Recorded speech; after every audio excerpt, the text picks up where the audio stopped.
quinta escola a desfilar é o Salgueiro. O enredo Gaia, a vida em nossas mãos, é dos carnavalescos Renato Lage e Márcia Lage. É um enredo, a sinopse desse enredo é também uma sinopse interessante, tem seus grandes momentos, né? Agora, eu noto aqui, eu não sei, não estou acompanhando, ainda não ouvi nenhum samba do Salgueiro, mas há uma coisa que me preocupa um pouco nessa sinopse, que é uma certa confusão, porque Gaia é uma figura, digamos, da mitologia grega, né? É a Geia, a deusa terra. E logo no terceiro parágrafo da sinopse entra fortemente uma mitologia africana, afro-brasileira. E isso me preocupa um pouco, porque talvez crie para o compositor uma perda de referência, de rumo, né? Afinal, é um enredo afro ou não é um enredo afro, né? Isso não fica claro, porque quer dizer, eu considero que se a proposta dos carnavalescos não é fazer um enredo afro, eu dispensaria, porque a partir daí, em todo o resto do enredo, volta-se para uma visão, digamos, helênica, né? Dos 4 elementos, né? Uma visão totalmente helênica, totalmente voltada para a Geia grega. E há um parágrafo que me desorienta. Eu não sei exatamente se é a proposta dos carnavalescos incluir isso no desfile, em que grau, né, essa questão vai entrar, mas eu acho que talvez confunda um pouco a cabeça dos carnavalescos.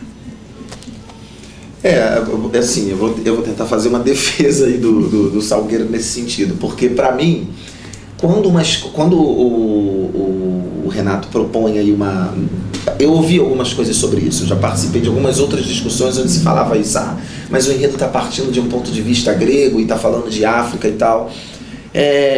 Eu acho que esse ano, fundamentalmente, eu vou falar isso um pouco mais adiante, quando a gente falar também lá do enredo da Portela, as escolas mais tradicionais estão impondo a sua marca registrada, né? Elas estão se afirmando através dos enredos que estão fazendo.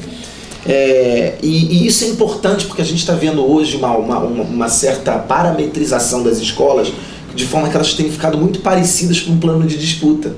Então parece que esse ano, essas escolas mais tradicionais estão olhando para si mesmas e tentando se afirmar naquilo que elas têm, do tipo, eu sou isso mesmo e vou me afirmar e quero mostrar quem eu sou. Não vou me render a um modismo nem a uma tendência que todo mundo tem que entrar na forma de bolo para ficar igual e ganhar carnaval. Não vou, quero ganhar como eu sou. Por isso que eu comecei elogiando aqui o Império da Tijuca. Estou subindo sim, ganhei com os meus méritos, sem imitar ninguém e não preciso imitar ninguém. Eu sou o Império da Tijuca, eu tenho a minha estrada, eu tenho a minha trajetória, eu sou o Morro da Formiga e tenho o que dizer, e vai entrar dizendo. E nesse sentido, eu acho que quando o Salgueiro concebe um enredo que tem uma levada ecológica, né, porque ele está falando de Gaia para essa visão, como a mitologia africana tem todo um envolvimento com a questão da natureza, o que eu entendi é que talvez na sinopse isso não tenha ficado tão suficientemente claro, mas em termos de construção do enredo, para mim, há uma clareza, há uma pertinência que eu acho que é uma coisa aí que o Renato e a Márcia encontraram para dar uma linha, criar um elo de ligação entre uma coisa e outra. Para quê? Para não perder essa identidade africana que o Salgueiro tem como escola. Então eu acho assim, a Mangueira está falando de festa, ela se garante na festa, porque ela é a festa verde-rosa. O Salgueiro está falando aí de um tema que ele conseguiu jogar para um contexto africano, mas o Salgueiro é África pura. E assim, ele vai dar esse tom de maravilha para coadunar uma coisa com a outra. Na verdade, existem mitos de criação do mundo em todas as culturas, né? Não só na cultura helênica, mas também na cultura afro-brasileira.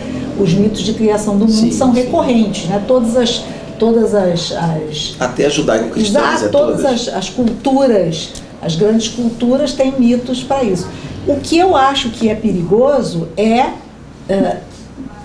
misturar as coisas. Eu digo isso um pouco escaldada, porque foi o que aconteceu um pouco com essa carnavalesca, aliás, né? No Império, em 2009, por ocasião da reedição da Lenda das Sereias Rainhas do Mar, que era um enredo de tendência nitidamente afro-brasileira, porque eu falava dos mitos das sereias, né, em todas as suas manifestações, com suas nomenclaturas, né, na mitologia afro-brasileira. E aí o desfile começava com um Netuno com seu tridente que não tinha nada a ver, né? E isso foi muito criticado na época e muito canetado, embora fosse visualmente muito bonito, era uma coisa que não tinha consistência, né? Estávamos falando de coisas diferentes e misturando tudo sem uma clareza. Então, isso é que me deu um pouco de medo aqui, que isso possa gerar uma confusão que mais adiante, mas tomara que não. E eu queria até comentar uma coisa, particularmente, eu não ouvi samba nenhum. Eu tenho um momento meu, é uma coisa minha processual, para começar a ouvir os sambas das escolas. Eu prefiro, nesse momento, estar um pouco mais focado nessa questão do enredo e estudar os sambas um pouco mais adiante. Mas eu estive no Salgueiro essa semana e eu tenho ouvido, assim, maravilhas sobre os sambas. Inclusive eu vi algumas pessoas fora do Salgueiro, para não dizer que lá, né, porque aí o comentário é de casa, mas eu ouvi alguns críticos, algumas pessoas pontuando que o Salgueiro muito provavelmente vai ter um dos sambas mais bonitos para o Carnaval de 2014. Então, assim, talvez esse enlevo, né, que o enredo africano, que é uma temática que sempre inspira, né, a Academia do Samba, seja aí o grande mote. E assim, de uma certa forma, o que a gente pode dizer? Tem o Renato Lage, então tem uma assinatura de grife, né? E também um talento, não é só uma assinatura, né? Um grande talento. Pois é, claro, a assinatura de grife é exatamente por isso, de um prestígio consolidado com anos e anos de avenida e de arrebatamento de trabalhos fantásticos na avenida. Então, eu acho que o negócio aí vai ter uma solução. Vai ter um borogodó salgueirense que vai dar caldo. Eu achei, assim, outro enredo maravilhoso também, com muita propriedade, que traduz a identidade da escola. Fiquei muito feliz com o Salgueiro esse ano.